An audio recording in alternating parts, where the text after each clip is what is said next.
Hola, ¿qué tal amigos de Florida News? Bienvenidos una vez más a estos especiales de Florida News, donde tenemos toda la información y todos los acontecimientos. Hoy estamos a puertas de las elecciones presidenciales, 5 de noviembre mañana. Se define una de las elecciones que se supone es una de las más importantes de todo el planeta. Los ojos de todo el planeta están muy pendientes a estas elecciones. Hoy en nuestra sección a la oeste queremos hacer un consenso con dos protagonistas aquí en el sur de la Florida de lo que es la campaña presidencial. Ellos son muy importantes y hoy estamos en este instante con Jaime Flores. Jaime Flores es un periodista colombiano que desde hace aproximadamente 10 años está en el marketing político. Si no me equivoco, me corrige Jaime. Bienvenido a Florida News y a la Oeste.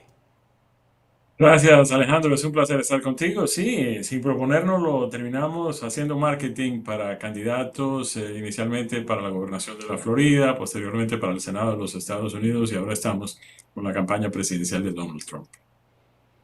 Bueno, ya estamos a muy poco. Se ha dicho de todo en esta campaña.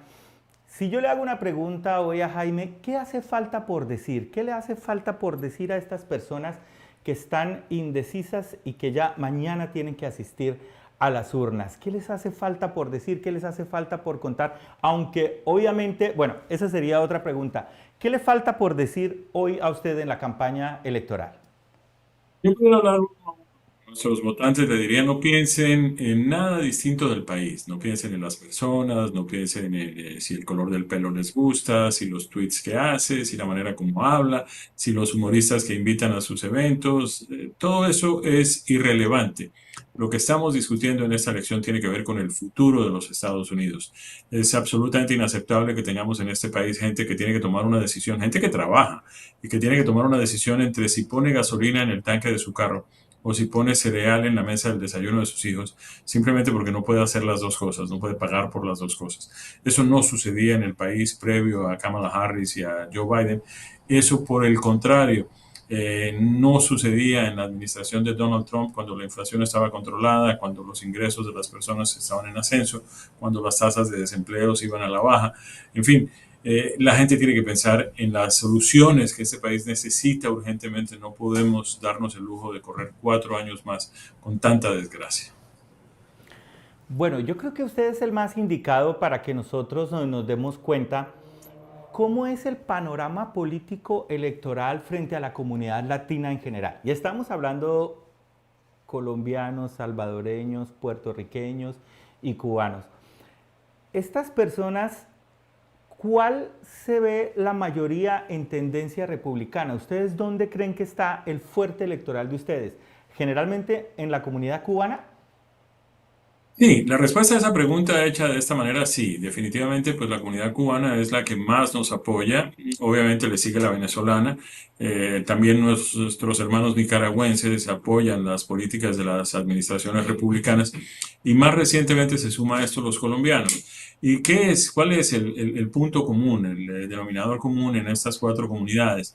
Pues que han sido víctimas de las incursiones socialistas en sus países, que se han hecho los gobiernos de sus países se han volteado directamente hacia la izquierda y eso ha traído una serie de problemas. Pero hay algo que vale la pena evidenciar en esta elección y es que a diferencia de elecciones anteriores, cuando había temas específicos para los diferentes grupos, por ejemplo, los hispanos siempre estaban interesados en los temas migratorios, dentro de los mismos hispanos, a excepción obviamente de los puertorriqueños y en algún momento también de los cubanos por la ley de ajuste cubano, ellos no tienen problemas con inmigración.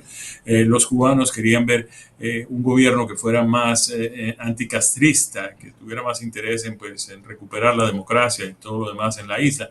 Esas cosas eran importantes para diferentes comunidades. Obviamente los afroamericanos querían que se tocaran los temas de las libertades civiles y de los derechos civiles de los ciudadanos, en fin, todo ese tipo de cosas. En esta elección en particular, ya no existen temas específicos para comunidades específicas. Los temas son los mismos para todo el mundo, porque es que el problema de la economía es tan grave que nos afecta a todos por igual. El precio del galón de leche ha subido para todo el mundo, no solamente para los de un origen o los del otro, para todo el mundo ha subido el precio de la leche. Y así ha sido toda la economía por todo el mundo, por todos los Estados Unidos, de manera que pues no podemos tener cuestiones específicas para distintos grupos de personas. Hablando en comunidades específicas, si nosotros hablamos de los venezolanos, que ha habido una gran migración de venezolanos y la Florida ha acogido a muchos de ellos, ¿cómo está la campaña de ustedes dentro de la población venezolana también? Nosotros no estamos haciendo campañas específicas dentro de grupos específicos. De eso se han encargado, además lo hacen muy bien, los grupos que están promoviendo las campañas de los senadores y de los congresistas en los Estados Unidos. Eh, mm, Nosotros estamos haciendo una campaña en general para resolver los problemas del país como un todo y no los de comunidades específicas. Obviamente nos interesa muchísimo la comunidad venezolana, nos interesan todas las comunidades, pero una vez más, el tema fundamental que va a llevar a todo el mundo a votar es el tema económico. Entonces, si bien simpatizamos con la comunidad venezolana y estamos plenamente convencidos de que el presidente Trump va a hacer cuando llegue de nuevo a la Casa Blanca lo mismo que hizo cuando fue presidente entre el 2017 y el 2021, que fue defender la democracia en Venezuela, fue el primero en reconocer como presidente de los venezolanos a Juan Guaidó. Eso produjo inmediatamente que 50 naciones de todo el planeta reconocieran a Juan Guaidó como presidente legítimo de los venezolanos. Va a seguir sancionando a Nicolás Maduro y a sus secuaces, no necesariamente al pueblo venezolano.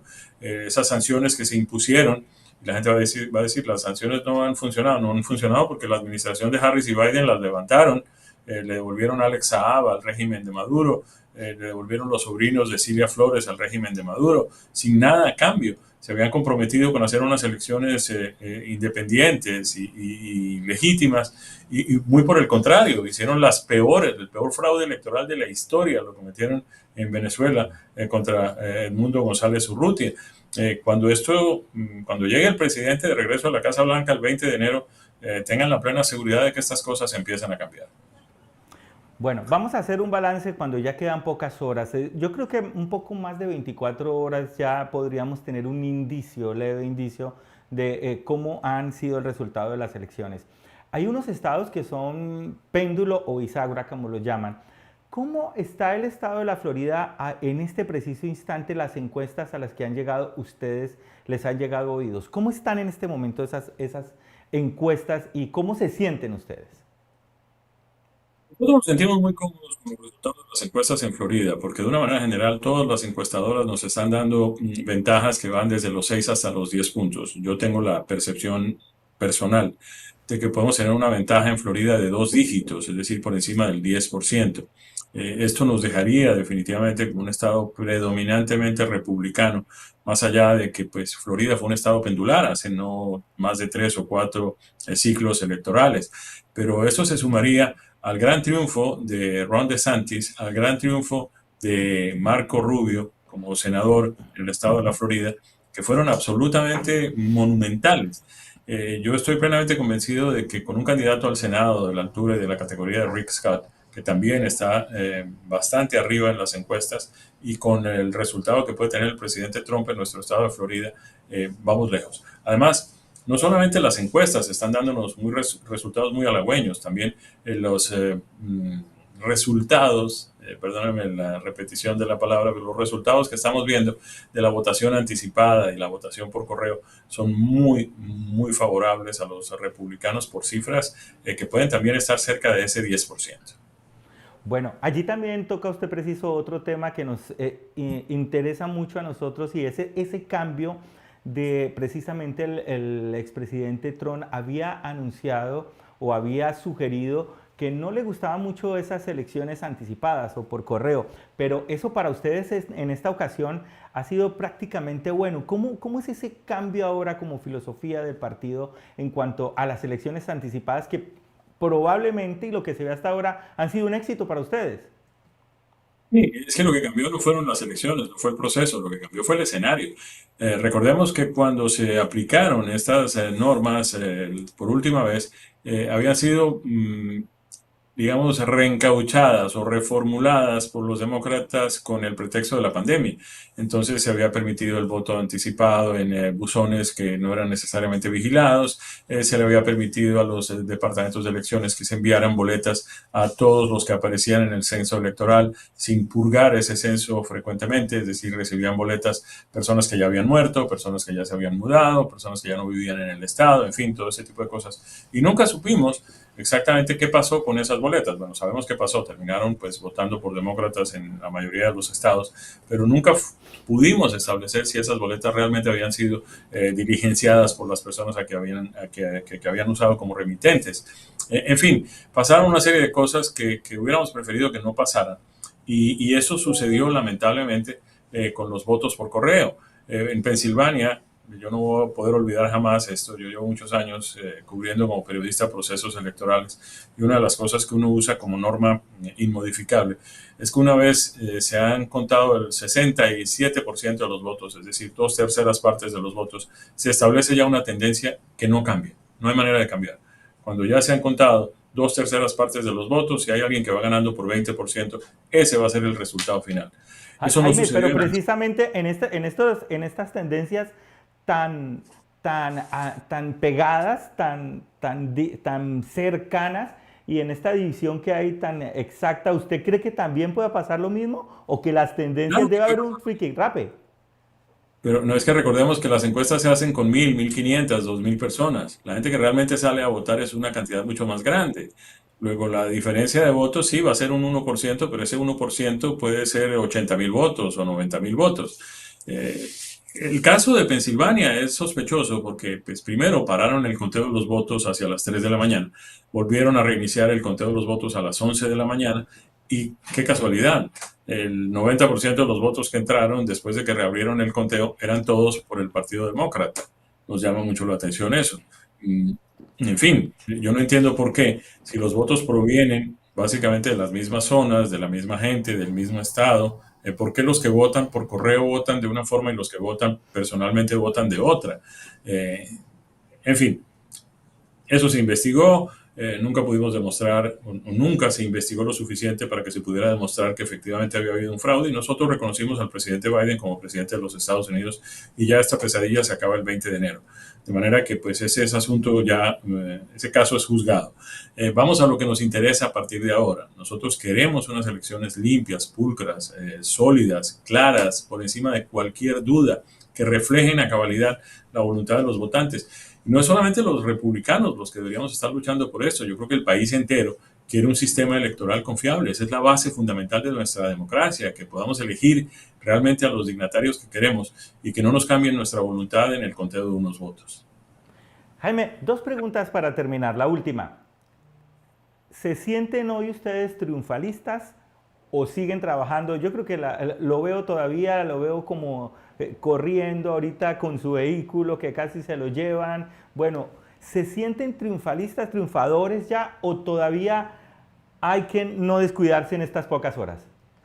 No nos podemos descuidar, ¿no? No tenemos ningún ánimo triunfalista, no. Queremos celebrar, sí, una victoria y creo que la vamos a estar celebrando mañana, pero hasta que no se dé, hasta que no se hayan contado los votos necesarios, hasta que no tengamos garantizado un mínimo de 270 votos en el colegio electoral, no vamos a estar satisfechos. Estamos optimistas, sí, creemos que los números de alguna manera favorecen, pero tampoco queremos proyectar esta imagen a nuestros votantes antes de tiempo. Porque para que esto se cristalice, es decir, la encuesta no es sino una encuesta, el que realmente cuenta es el resultado de los votos. Entonces, si la gente cree, no, ya vamos ganando en las encuestas, no hace falta que yo salga y vote, no, ese es un error gravísimo. Una elección se puede perder cuando la gente se forma esa impresión, porque cada voto va a ser importante, cada voto tiene que ser contado y cada intención de votar tiene que ser cristalizada en las urnas. De manera que no queremos de ninguna manera proyectar este ánimo triunfalista porque sí, tenemos muy buenas posibilidades de ganar, pero todavía no hemos ganado. Y solo vamos a ganar si la gente vota. Bueno, Jaime, para finalizar, una pregunta que no podía dejarla y pasar, y es como aprovechar estos micrófonos y las cámaras de Florida News para que usted, como vocero hispano del Partido Republicano, le dé una voz de seguridad en las redes sociales, en las plataformas. Se está viendo cada vez que sale una encuesta que favorece a Donald Trump, la comunidad hispana, sobre todo estas personas que están indocumentadas, que tienen algún problema, están completamente asustadas. Hay un pánico colectivo en redes sociales. ¿Qué le diría a usted como para darle claridad sobre las políticas que tendría el presidente Donald Trump frente a los migrantes? Que realmente lo que he escuchado literalmente habla de deportaciones masivas, pero de pronto ha faltado como la conexión, la palabra donde dice deportaciones, pero a personas que hayan tenido problemas legales, o va a ser general. Dele usted ese mensaje que necesitan todas las personas hoy, que tienen un poco miedo, sobre todo en esta zona, en el sur de la Florida, bueno, y en comunidades hispanas también, en California. Pero usted, ¿qué les dice hoy a esos, yo sé que no son votantes, pero a esas personas que tienen miedo por sus familiares, igual de todas maneras, representan una opinión para dar?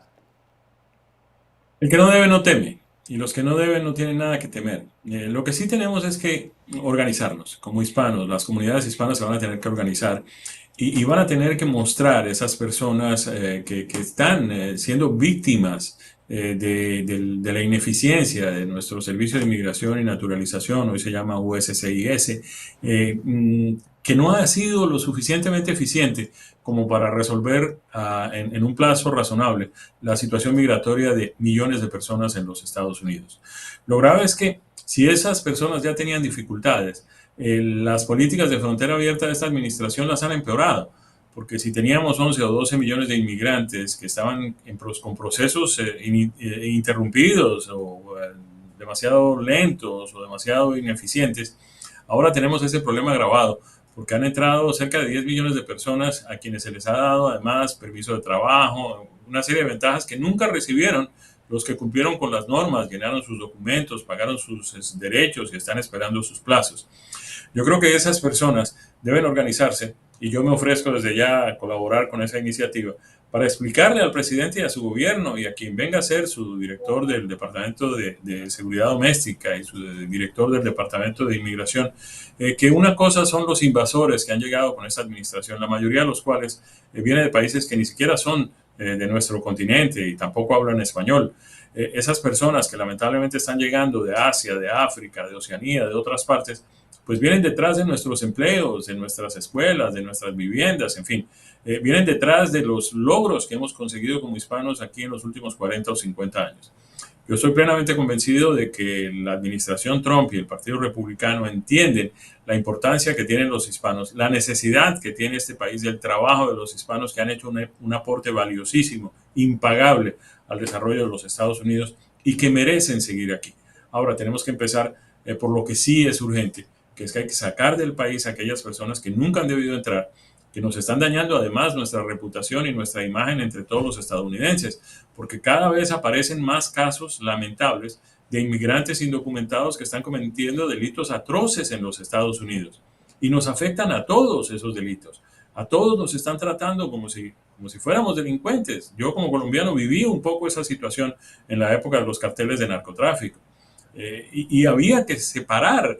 Perdónenme, una cosa son los narcotraficantes, seremos colombianos ambos y compartiremos el mismo himno y la misma bandera, pero ellos están dedicados a una cosa que yo no acepto de ninguna manera y yo no hago parte de eso. A mí no me metan en ese saco que yo no tengo nada que ver con eso. Hay que establecer esa diferencia. Y cuando establezcamos esa diferencia, vamos a poder defender los intereses de aquellos que merecen ser defendidos y merecen permanecer en los Estados Unidos y debemos apoyar también las decisiones del gobierno que tenga que deshacerse de esas personas que, para empezar, nunca debieron haber entrado a este país. Bueno, Jaime, pues muchísimas gracias. Queda muy claro para todas estas personas que es la opinión suya y obviamente ya desde usted se comprometió garante a estar allí en una posible administración de Donald Trump para también llevarle al presidente las inquietudes de las personas que son de bien, que están en este país y que tratan un futuro mejor. Muchísimas gracias por estar con nosotros en Florida News y esperamos que, bueno, una vez pasen estas elecciones también nos reunamos a hablar, se gane o se pierda, para ver cuáles fueron los resultados, Jaime. Claro que sí, Alejandro, me comprometo a eso también. Muchas gracias por estar aquí en Florida News y a todos ustedes, muchas gracias, que estén muy pendientes a todos los informes que vamos a tener sobre estas elecciones presidenciales. Esto es Florida News, la nueva forma de ver las noticias.